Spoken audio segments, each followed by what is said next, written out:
기도. 정말 기도가 우리의 인생을 바꿀 수 있을까요? 오늘은 바로 이 질문을 둘러싼 아주 놀라운 이야기들을 한번 깊이 파고들어 보려고 합니다. 아마 많은 분들이 마음속으로 한 번쯤 해봤을 법한 질문이죠. 과연 그럴까 하고요. 그런데 어떤 사람들은 정말 단호하게 그렇다고 말합니다. 그리고 바로 그분들의 경험이 오늘 우리가 함께 살펴볼 이야기의 핵심입니다. 이런 놀라운 변화들은요, 대부분 삶이 정말 가장 깊은 나락으로 떨어졌을 때 거기서부터 시작됐다고 해요. 모든 게 끝났다고 생각했던 바로 그 순간이에요. 마지막 지푸라기라도 잡는 심정으로 기도에 매달렸던 거죠. 이 변화의 폭 한번 보세요. 정말 엄청나죠? 한쪽은 분노와 자괴감으로 가득 찬 삶이었는데 다른 한쪽은 기도가 이루어지는 평화가 가득한 삶이에요. 이 극적인 차이가 바로 실제 경험담에서 나오는 변화의 핵심이라고 할 수 있습니다. 그러니까 핵심은 이거예요. 이분들에게 기도는 여러 선택지 중 하나가 아니었어요. 더 이상 기댈 곳 하나 없는 막다른 길에서 붙잡은 정말 유일한 희망이었던 겁니다. 자, 그럼 지금부터는 구체적으로 어떤 일들이 있었는지 어쩌면 믿기 힘들 수도 있는 실제 사례들을 하나씩 들여다볼게요. 한 대기업의 임원이었던 분인데요. 간암 말기 선고를 받으셨대요. 모든 걸 포기해야만 했던 그 순간 병상에서 다른 건 아무것도 안 하고 오직 관세음보살만 계속 외웠다는 겁니다. 그리고 6개월 뒤 결과가 정말 놀라웠어요. 암세포가 글쎄요, 흔적도 없이 사라졌다는 기적 같은 경험을 하신 거죠. 또 이런 분도 계세요. 10년 동안 남편하고 말 한마디 안 섞는 그야말로 침묵의 전쟁을 벌이면서 이혼 직전까지 갔던 분이었죠. 근데 이분이 자신의 마음부터 바꿔보겠다며 금강경을 읽기 시작했대요. 그리고 3년간 무려 10,000번을 읽고 나니까 놀랍게도 남편과의 관계가 회복되고 집에 평화가 찾아왔다고 합니다. 이건 한 온라인 커뮤니티에 올라온 이야기인데요. 결혼이 너무 간절해서 본인이 원하는 배우자의 조건을 10가지로 아주 구체적으로 적었답니다. 근데 정말 신기하게도 딱 1년 뒤에 그 목록에 있는 모든 조건과 정확하게 일치하는 사람을 만나서 결혼까지 하게 됐다는 거예요. 이건 광우스님의 법문에 나오는 이야기예요. 오랫동안 우울증 때문에 약을 먹던 30대 여성이 있었는데 꾸준히 연부를 하고 경전을 손으로 베껴 쓰는 이 사경을 했더니 마음의 안정을 찾게 된 거죠. 결국에는 의사로부터 이제 약 안 드셔도 됩니다 라는 말을 들었다고 해요. 아니, 정말 놀라운 결과들 아닌가요?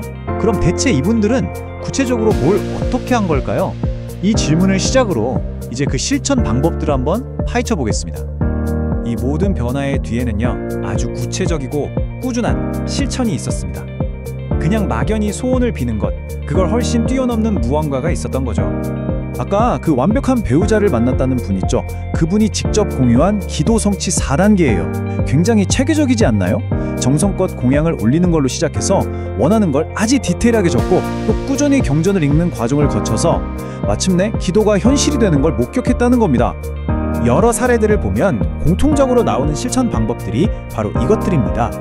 경전을 소리내어 읽는 독송, 그리고 부처님의 이름을 계속 외는 연불, 또 마음을 집중해서 경전을 한자 한자 옮겨 적는 사경. 방법은 조금씩 다르지만 가만 보면 모두 깊은 집중과 꾸준함이 필요하다는 공통점이 있어요. 자, 그럼 이런 실천들이 대체 왜, 어떤 원리로 효과가 있다고 믿는 걸까요? 이제 그 바탕에 깔린 영적인 또 철학적인 개념들을 한번 살펴보겠습니다. 광호 스님께서는 우리가 흔히 말하는 카르마를 이렇게 설명하세요. 지금 우리가 겪는 고통은 누구 때문이 아니라 사실은 과거에 내가 심었던 씨앗의 열매라는 거죠. 그렇기 때문에 해결책은 밖에서 찾을 게 아니라 기도를 통해 내 자신의 밭, 즉 내 업을 깨끗하게 가꾸는 데 있다고 강조하십니다. 그리고 바로 이 가피라는 개념이 어쩌면 귀적의 열쇠일지도 모릅니다. 가피라는 건 아주 간절한 수행의 결과로 받게 되는 신성한 도움이나 축복 같은 걸 의미하는데요. 암이 사라진다거나 깨졌던 관계가 회복되는 것 같은 이 모든 놀라운 변화들이 바로 이 가피를 체험한 이야기라고 할 수 있는 거죠. 사실 이런 믿음은 아주 오래전부터 있었어요. 이 학술 자료를 보면요, 고대 중국에서는 죽음의 문턱에 갔던 사람이 금강경을 외운 그 공독 하나만으로 저승의 판격이 뒤집혀서 다시 이승으로 돌아왔다? 이런 이야기들이 기록으로 남아있을 정도거든요. 그만큼 그 힘에 대한 믿음이 깊었다는 거죠. 그런데 말이죠. 이 모든 현상을 혹시 다른 관점으로도 볼 수 있지 않을까요? 이를테면 마음의 변화라는 좀 더 심리적인 차원에서요. 바로 이 한마디가 그 관점의 핵심을 딱 보여주는 것 같아요. 남편과의 관계를 회복했던 김정숙 님이 얻은 깨달음이죠. 이분이 바꾼 건 사실 남편이 아니었어요. 남편을 향한 자신의 미움과 원망, 바로 자기 자신의 마음이었던 겁니다. 그리고 현대과학도 바로 이 마음의 힘에 주목하고 있습니다.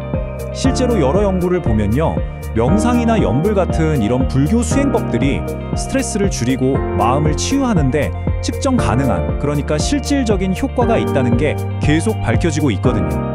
아까 그 배우자 기도를 성취했던 분 참 신기한 꿈 이야기를 하나 더 하는데요. 꿈에서 어떤 보살이 당신은 업이 너무 두터워서 가야 할 집조차 보이지 않는다고 말했대요.